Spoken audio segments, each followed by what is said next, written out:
സ്നേഹത്താൽ ഈശോ തൻ സ്വന്തമായി മാറിയ സ്വർഗീയ സൂനമാം കൊച്ചു ത്രേസ്യേ, ദൈവത്തിൻ ആരാമവീതിയിൽ വിരിഞ്ഞൊരു നിർമ്മല റോസാപ്പൂവാണു നീ, കൊച്ചു പൂവാണു നീ.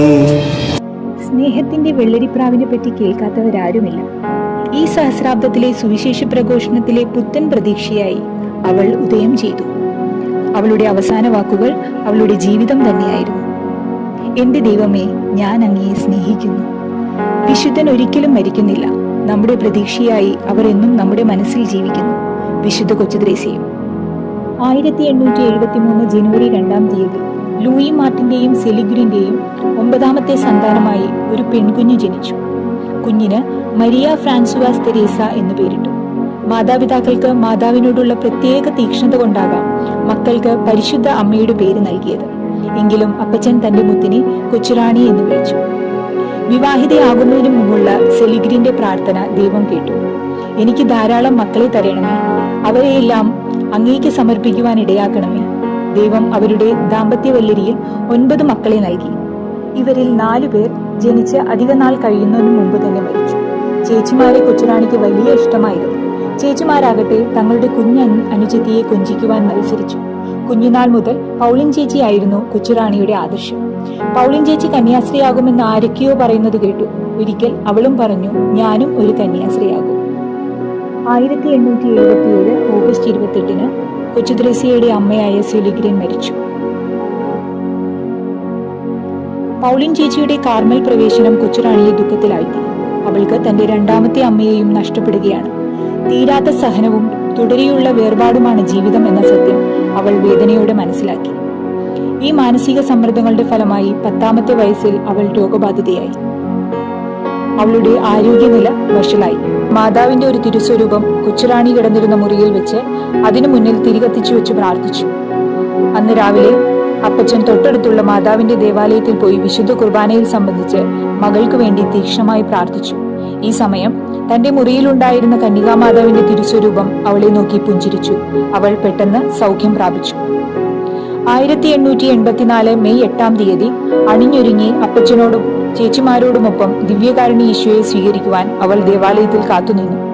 യേശുവെ വരണമേ, രക്ഷക വരണമേ, അവൾ കൈകൂപ്പി നിന്നു. ഏതാനും മിനിറ്റുകൾ കഴിഞ്ഞപ്പോൾ യേശു അവളുടെ നാവിൽ വന്നു. അവൾ പതിയെ പറഞ്ഞു, ഈശോയെ, ഞാൻ അങ്ങയെ സ്നേഹിക്കുന്നു. ഒരു ദിവസം ലൂയി മാർട്ടിൻ തോട്ടത്തിൽ ഉലാത്തുന്ന സമയം മതിലിൽ മുളച്ചു പൊന്തിയ ഒരു ചെറിയ ചെടി പൂവോടെ പറിച്ചെടുത്ത് കൊച്ചുറാണിക്ക് കൊടുത്തു. എന്നിട്ട് പറഞ്ഞു, മോളെ, നീയാണ് ഈ ചെറിയ വെളുത്ത പൂവ്. സ്വർഗസ്ഥനായ പിതാവ് ഈ പൂവിനെ എന്ന പോലെ നിന്നെയും കാത്തു പരിപാലിക്കും. ആ പൂവ് മരണം വരെ തന്റെ പുസ്തകത്തിൽ അവൾ സൂക്ഷിച്ചിരുന്നു. അന്നു മുതൽ ചെറുപുഷ്പം എന്ന പേരിൽ അറിയാൻ തുടങ്ങി. മെയ് 20-ാം തീയതി പെന്തക്കൊസ്താ തിരുനാളിൽ ഒരു നിഷ്കളങ്കയായ പുഞ്ചിരിയുമായി കൊച്ചുറാണി അപ്പച്ചന്റെ അരികിലെത്തി. അപ്പച്ചനോട് മഠത്തിൽ ചേരുവാനുള്ള ആഗ്രഹം അവൾ അറിയിച്ചു. പ്രായക്കുറവ് മൂലം തീരുമാനത്തിൽ നിന്നും പിന്മാറാൻ ലൂയി ശ്രമിച്ചെങ്കിലും അവസാനം സമ്മതിക്കേണ്ടി വന്നു. 21 വയസ്സാകാതെ മഠത്തിൽ പ്രവേശിപ്പിക്കാൻ സാധിക്കുകയില്ലെന്ന് സുപ്പീരിയർ അച്ഛൻ പറഞ്ഞു. ലൂയി മാർട്ടിനും സെലിനുമൊത്ത് അവൾ അച്ഛനെ കാണാൻ പോയി.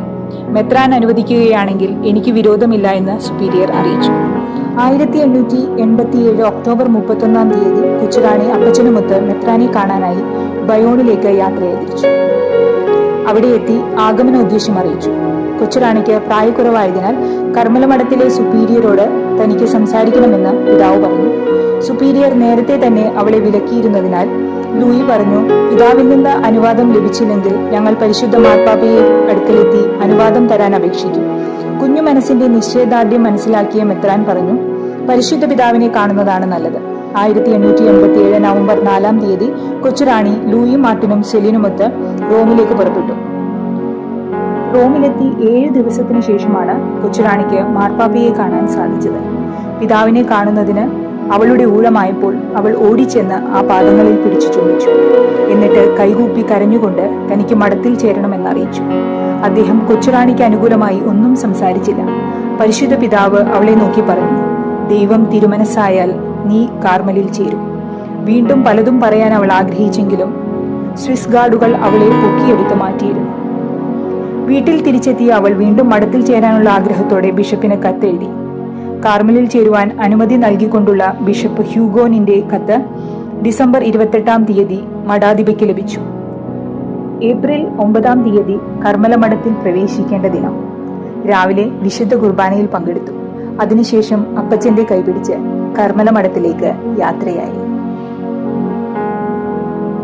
വൃതവാഗ്ദാനത്തിനു മുൻപ് അവൾ പറഞ്ഞു, ഞാൻ കാർമലിൽ വന്നിരിക്കുന്നത് 2 കാര്യങ്ങൾക്ക് വേണ്ടിയാണ്: വൈദികരുടെ വിശുദ്ധീകരണം, ആത്മാക്കളുടെ രക്ഷ.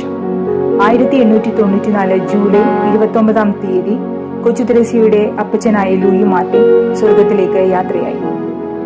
തന്റെ ചെറിയ ആവശ്യങ്ങൾ പോലും ഈശോ കാണുന്നുണ്ടെന്ന് അവൾക്കറിയാമായിരുന്നു. എളിമപ്പെടാനുള്ള അവസരങ്ങൾ അവൾ സ്വയം കണ്ടെത്തി. ജീവിതത്തിൽ കഠിനമായ പീഡകൾ സഹിച്ചത് ദൈവസ്നേഹത്തെ പ്രതിയായിരുന്നു. എന്റെ ദൈവവിളി സ്നേഹമാണെന്ന് കൊച്ചു തെരേസ്യ പറഞ്ഞു. ശിശുസഹജമായ നിഷ്കളങ്കതയോടെ ജീവിച്ച അവൾ ഉണ്ണീശോയുടെ കയ്യിലെ ഒരു കളിപ്പന്തായി തീരാൻ ആഗ്രഹിച്ചു. ഒരു നല്ല വലിയ ഭക്തിയായിരുന്നു കൊച്ചു തെരേസ്യ. അമ്മ വഴി യേശുവിലേക്ക് വളരുക എന്നതായിരുന്നു അവളുടെ നയം.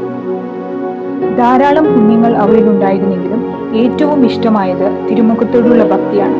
വേദനയുടെയും ദുഃഖത്തിന്റെയും നടുവിൽ കരുണയും സ്നേഹവും വാത്സല്യവും പൊഴിക്കുന്ന ഈശോയുടെ മുഖം. ആത്മാക്കളെ രക്ഷിക്കണമെന്ന ആഗ്രഹം ഉടലെടുത്തത് ആ തിരുമുഖ ഭക്തിയിൽ നിന്നാണ്. പ്രത്യേകമായി എന്തെങ്കിലും പുതിയ കാര്യം ഏറ്റെടുക്കേണ്ടി വരുമ്പോൾ അവൾ വിശുദ്ധ കുർബാന ചൊല്ലിച്ച് പ്രാർത്ഥിച്ചിരുന്നു.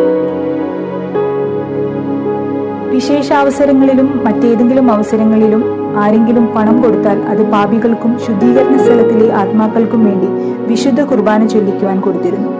ആത്മാക്കളെ രക്ഷിക്കുവാനുള്ള ഒരു നല്ല മാർഗമായി അവൾ ഇതിനെ കണ്ടു. ഈ നാളുകളിൽ വിശുദ്ധ കൊച്ചു തെരേസ്യയ്ക്ക് ക്ഷയരോഗം പിടികൂടി. രോഗം വഷളായി. അവൾ മരണത്തിന് നന്നായി ഒരുങ്ങി. കുമ്പസാരിച്ചു. ജൂലൈ 28 തീയതി കൊച്ചുറാണിയെ പ്രത്യേക മുറിയിലാക്കി. സ്വർഗത്തിൽ എത്തുന്നതാണ് ഇനി എന്റെ ആനന്ദം എന്നവൾ വെളിപ്പെടുത്തി. 1897 ഓഗസ്റ്റ് 19 തീയതി അവൾ അവസാനമായി ദിവ്യകാരുണ്യം നടത്തി. 1897 വേദനകളെ പുഷ്പങ്ങളാക്കി മാറ്റിയ വെള്ളരിപ്രാവ് സ്വർഗസ്ഥനായ നാഥന്റെ പക്കലേക്ക് പറന്നുയർന്നു. ചെറുപ്പം മുതലേ കുഞ്ഞനുജത്തിയുടെ ചലനങ്ങൾ മനസ്സിലാക്കിയ ചേച്ചിമാർ പറഞ്ഞു, തീർച്ചയായും ഇവൾ ഒരു വിശുദ്ധയാകും. അവളുടെ കബറിടത്തിങ്കൽ തിരികൾ എരിയാൻ തുടങ്ങി. കാലചക്രമുരുണ്ടു. 1908 മെയ് മാസത്തിൽ കൊച്ചുറാണിയുടെ നാമകരണ നടപടികൾ ആരംഭിക്കാൻ രൂപതാധ്യക്ഷൻ സമ്മതം മൂളി. അതിന്റെ ആദ്യ നടപടി എന്ന നിലയിൽ കൊച്ചുറാണി എഴുതിയ എല്ലാ ലിഖിതങ്ങളും പരിശോധിക്കാൻ മാർപ്പാപ്പ കൽപ്പന പുറപ്പെടുവിച്ചു. 1910 സെപ്റ്റംബർ 6 തീയതി അവളുടെ കല്ലറ തുറന്ന് ഭൗതികാവശിഷ്ടങ്ങൾ ലിസ്യുവിലെ സെമിത്തേരിയിൽ നിന്നും മാറ്റി അടക്കം ചെയ്തു.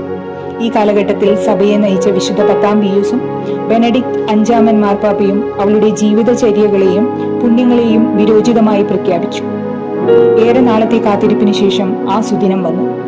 1923 ഏപ്രിൽ 29 11 പിയൂസ് മാർപ്പാപ്പ കൊച്ചു തെരേസ്യയെ ധന്യ എന്ന് നാമകരണം ചെയ്തു. തിരുസഭാ ഭരണത്തിൽ തനിക്ക് മാർഗനിർദ്ദേശം നൽകുന്ന ശുഭനക്ഷത്രമാണ് കൊച്ചുറാണിയെന്ന് 11 പിയൂസ് മാർപ്പാപ്പ അവളെ വിശേഷിപ്പിച്ചു. 1923 അവളെ വാഴ്ത്തപ്പെട്ടവളായി പ്രഖ്യാപിച്ചു. 1925 മെയ് 17 തീയതി വിശുദ്ധ എന്ന നാമകരണം ചെയ്തു.